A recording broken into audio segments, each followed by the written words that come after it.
اذا ما تعرفين هاي السالفه انت مو ام بيت.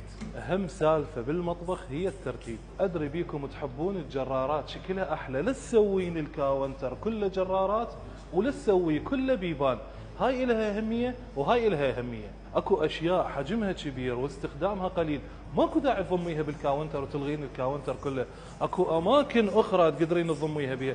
البيتونه من شنو تشكي؟ الجدر، هذا الجدر الكبير شايفته مال عزايم الضخمه، خالته ماخذ لي 3 خانات من الكاونتر. انت ما تستخدميه بالسنه مره، على شنو مخليته بالكاونتر؟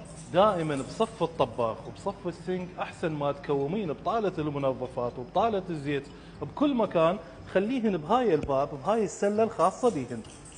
يفضل انه الجداري والطاوات ينضمن بجرار مو بباب، لانه الوصول الهن يصير اسهل مما يتكومن وحده فوق الثانيه ويوقعن من تطلعيهن، فينضمن بالجرار. طفي الطباخ، طفي الطباخ كرار.